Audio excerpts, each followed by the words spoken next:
Selamat siang rekan-rekan wartawan. Yang tampil di depan sini adalah tim pengacara dari Budi Said yang dikenal dengan Greek Series Surabaya. Yang hadir di depan ini adalah saya sendiri, Hotman Paris, dan tim dari Surabaya ada di sini, pengacara top Surabaya, Dr. Sudiman Sidabuke, SHCN, ini gelarnya nggak ketahuan, banyak banget. Pak Sudiman Sidabuke dari Surabaya, kemudian Dr. Ben Hardon juga dari Surabaya, kemudian Dr. Sahat Malulitua Sidabuke, yaitu sebelah ujung juniornya beliau, anak kandung. Terakhir ada dua lagi, Ivan Wijaya, Surabaya juga. Dan yang paling di belakang Helmi Bubaro dan tim dari Hotman Paris. Ya. Kami, usah pakai mic kan? Pakai mic. Kami resmi sebagai kuasa dari Budi Said dengan kuasa tanggal 2 Februari 2024. Hari ini sudah resmi mendaftarkan permohonan pra-peradilan di Pengadilan Negeri Jakarta Selatan terhadap Jampitsus, ya, terhadap Jampitsus Kejaksaan Agung, dengan pemohon pra-peradilan adalah Bapak Budi Said. Ya. Inti persoalannya begini, Budi Said itu sekarang ditahan ditahan di rutan Kejaksaan Agung sejak tanggal 18 Januari sampai hari ini dengan tuduhan melakukan dugaan tindak pidana korupsi pasal 213 atas emas seberat 1.136 kg. Itulah kerugian yang negara yang dituduhkan kepada beliau dan ditahan sampai hari ini. Okay? Ringkasan kejadiannya adalah begini. Pada tahun 2018, Budi Said membeli emas dari PT Antam. Ya. Yang sudah dibayarkan adalah senilai, ini Anda bingung lihat jumlah uangnya ini, 3.593, gue pusing baca, 3.593 miliar, 3.593 miliar untuk emas yang harusnya ekuivalen dengan 7 ton, 7.000. Ini angka-angka ini sangat penting karena basicnya di sini, ya. Jadi karena dijanjikan harga diskon, maka Budi Said telah dalam puluhan transaksi telah membayar ke PT Antam 3.593 miliar plus dikit dalam 73 transaksi. Dan kalau sesuai dengan janji diskon yang dijanjikan oleh broker dan pegawai dari PT Antam Surabaya, harusnya Budi Said mendapatkan 7 ton 71 kg emas. Itu kalau harga diskon. Tapi sampai hari ini yang diserahkan kepada Budi Said baru 5 ton 935 kg. Baru diserahkan segitu. Ada kekurangan seberat senilai 1.136.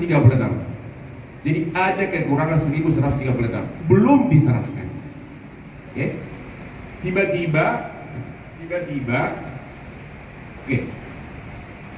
atas uang prestasi dari PT Antam tidak menyerahkan 1 ton 136 kg tersebut, Budi Said telah menggugat PT Antam secara perdata agar menyerahkan sisa 1 ton 136 kg yang belum diserahkan.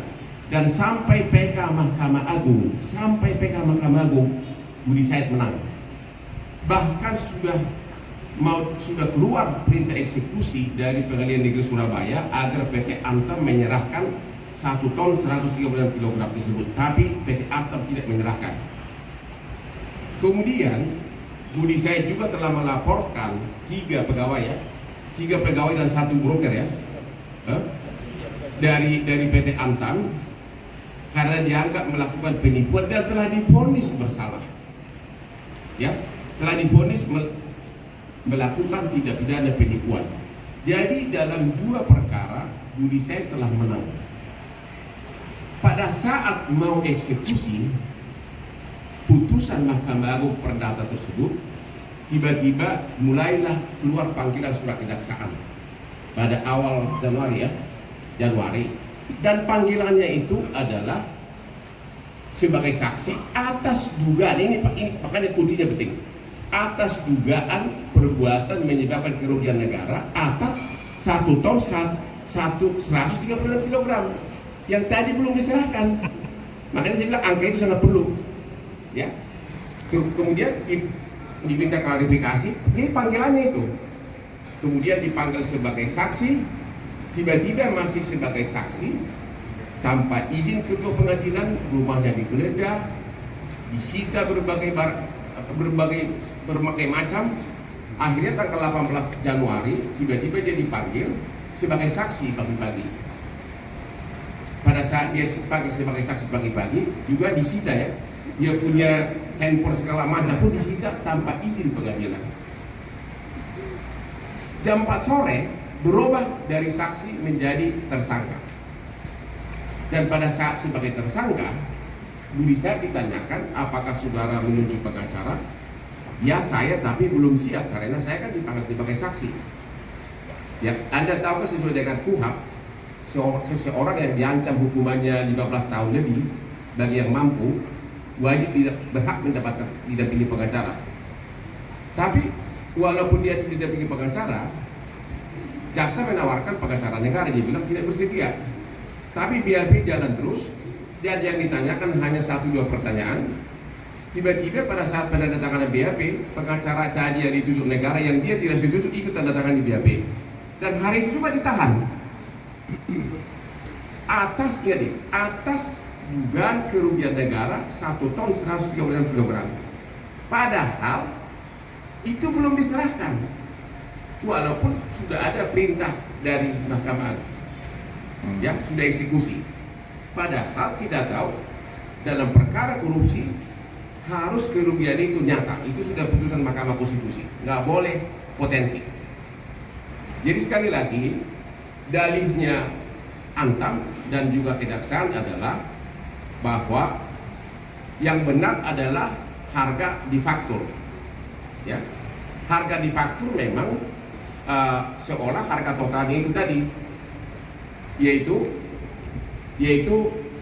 yang 3,5 triliun tadi itu hanya cukup untuk membayar 5 ton 935 kg.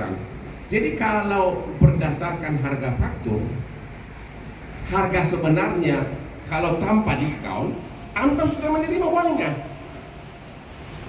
Jadi dia udah terima uangnya, masuk ke rekening Antam dalam puluhan kali transfer. Jadi Antam mendalilkan yang benar adalah harga difaktur. Ya udah terima. Klien kita mendalilkan yang benar adalah harga diskon. Masih kurang emasnya itu seberat 1 ton 136. Tapi sekalipun yang benar, misalnya yang benar Antam harga normal, ya udah diterima uangnya 100%. Nggak ada lagi kerugian 1 sen pun. Atas dasar itulah kami hari ini melakukan permohonan pra peradilan. Alasannya satu, ini perkara perdata yang dikriminalisasi.